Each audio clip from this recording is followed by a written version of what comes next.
The soldier crouched low behind a stack of crates. His breath came in quick, shallow bursts. His heart pounded in his chest, but he dared not move.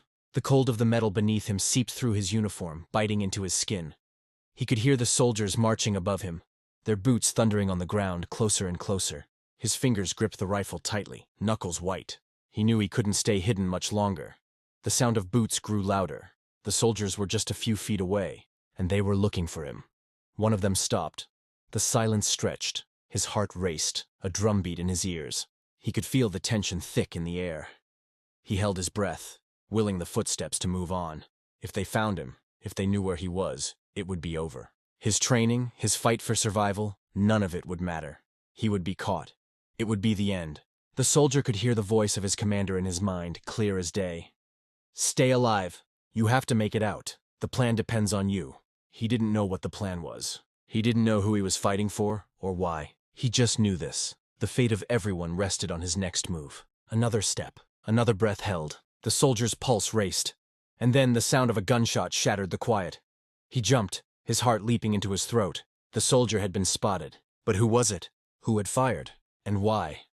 The answer would reveal a secret that no one could have predicted. A secret that would change the course of history and leave the world wondering just how close America had come to invading Canada. Let's rewind and go back. How did we get here? The year is 1930. The world is still reeling from the aftermath of the First World War. Nations are recovering, trying to rebuild what was lost. But in North America, the mood is tense. There is a growing sense that the peace won't last long. Old alliances are beginning to fray, and new ones are being formed in the shadows. At the time, the United States was the most powerful country in the world. Its economy was booming, and it had a massive military machine at its disposal. But there was one problem: its northern neighbor, Canada. Canada, while friendly with the US, was still a British colony, and Britain, although weakened by the war, still had a strong influence over its former colonies. The US saw this as a problem.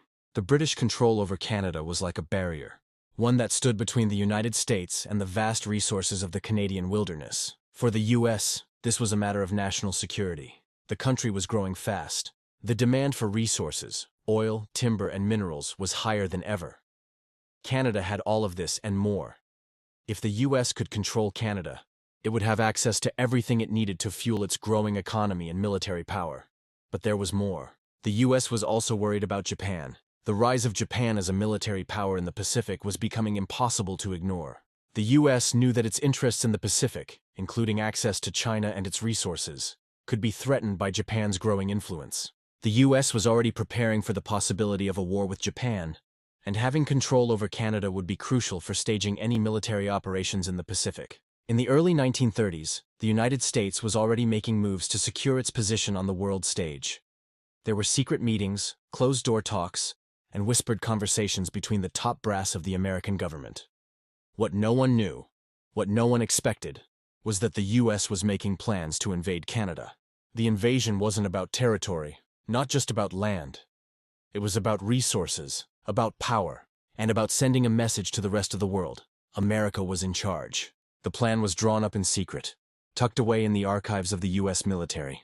No one, not even the public, knew how close America had come to launching an invasion of its neighbor to the north. A handful of men knew the truth. A handful of men saw Canada not as a friend, but as a threat, and they were ready to act. But the plans were never carried out. The invasion never happened. So what stopped it? What changed? This is where the story gets even more interesting, because the answer to that question lies in a single mistake. A mistake that nearly cost the US everything. And that mistake would have global consequences. The plan was already in motion. The US military had been preparing for months. The idea was simple: send troops north, secure key areas, and take control of the most vital resources in Canada. The key players knew that the US military was large enough, powerful enough to overpower Canada's defenses in no time. But here's the twist. The US didn't just want Canada. They wanted to send a message to the rest of the world. They wanted to show that no one could stand in their way. The plan, though, was shrouded in secrecy. Only a few high-ranking officials in Washington knew about it.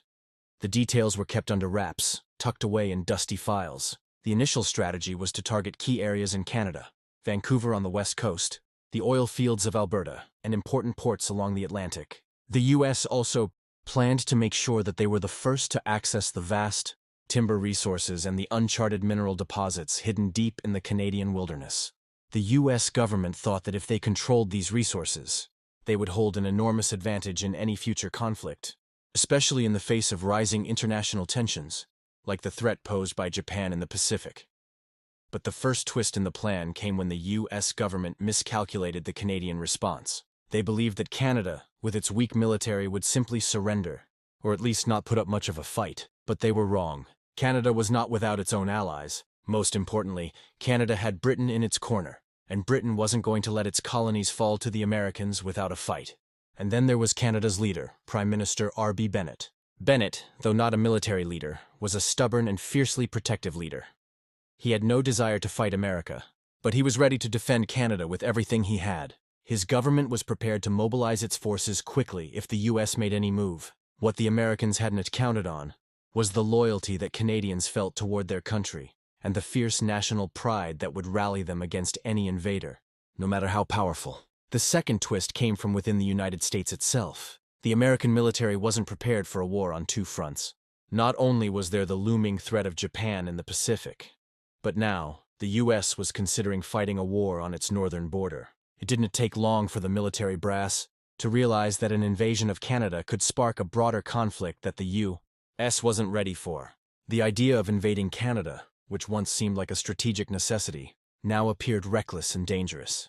Behind the scenes, public opinion in the U.S. began to shift. The American people had no stomach for another war, especially not one against their peaceful neighbor to the north. The idea of invading Canada just didn't sit right with the average American. They didn't want to get involved in another international conflict, especially one that could trigger war with Britain. As public dissent grew, so did the pressure on Washington. The whispers of an invasion grew louder. Secret meetings were held, and some of the top military officials began to question the wisdom of the plan. But there were still voices in Washington who believed that the U.S. had to strike quickly to secure its future. They saw the invasion of Canada as the only way to maintain control over the resources needed for a stronger, more independent America. But then everything changed. The U.S. was rocked by the growing tensions in Europe. Hitler's rise to power in Germany, the growing military buildup in Japan, and the increasing instability around the globe made the idea of invading Canada seem like a distraction. The need for military resources and focus shifted. America's leaders realized that their attention had to be on larger, more immediate threats. The final blow to the invasion plan came when President Herbert Hoover, who had been in office during the early stages of the planning, was replaced by Franklin D. Roosevelt. Roosevelt's foreign policy was radically different.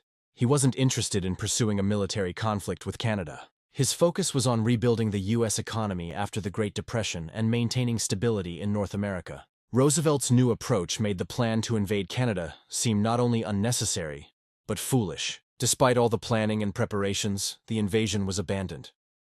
But the secret didn't stay buried for long.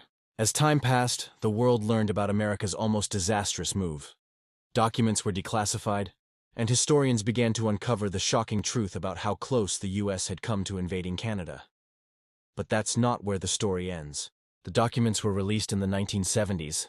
The revelation shocked many people, even those who had been alive during the 1930s, and knew about the tensions between the U.S. and Canada. It turned out that the plans were far more detailed than anyone had imagined. The invasion was never just an idle thought. It had been carefully crafted, with specific battle plans, targets, and even secret communication lines ready to be activated. When the news broke, it was met with disbelief. People had trouble imagining that their own government had been so close to such an explosive decision. Historians and journalists combed through the declassified materials, piecing together the story.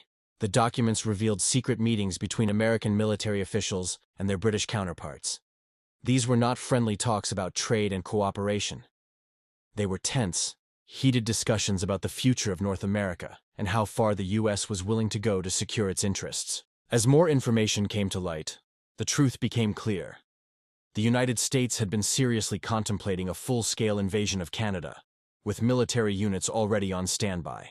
The battle plans, which had been tucked away in archives for decades, showed that the U.S. was ready to launch the attack in a matter of weeks, with forces poised to move into key Canadian cities, including Montreal and Toronto. The explosion of this information sent shockwaves through the U.S. and Canada. In Canada, the public was stunned. How close had they come to being invaded? How had they been kept in the dark for so long? In the U.S., many people felt a sense of shame. The thought of attacking a peaceful neighbor was a step too far. It was a war of necessity, driven by the need for resources, but it had almost turned into a war of madness. For the first time, the full weight of what had almost happened hit home. The American public was outraged by the secrecy of the plan, and the government was forced to address it. Some officials argued that the threat had been real, and that the U.S. had to be ready for anything. Others acknowledged that it had been a dangerous game of brinkmanship, one that nearly crossed the line into disaster. The chaos of the moment was palpable. The world stood on the edge, wondering what would have happened if the invasion had gone forward. Would the U.S. have won? Would the Canadians have fought back fiercely? Would it have led to war with Britain? What if the invasion had triggered a global conflict? What if everything had changed, just because of a single decision made in secret? When the dust settled, the world breathed a sigh of relief. The invasion had never happened, and war between the U.S. and Canada was avoided. But the echoes of that close call remained. The story of the USS Secret 1930 invasion plan serves as a reminder of the delicate balance of power. It shows just how close history can come to changing, how decisions made in secret can have consequences far beyond what anyone anticipates. Why does this story matter today? Because it reminds us that history is full of moments when war almost broke out over the smallest of things: resources, territory, and power. It's easy to think of wars as big, unavoidable events, but sometimes they're just a matter of a few people, sitting behind closed doors, making choices that could change everything. The final line? Sometimes the greatest wars are the ones that never happen.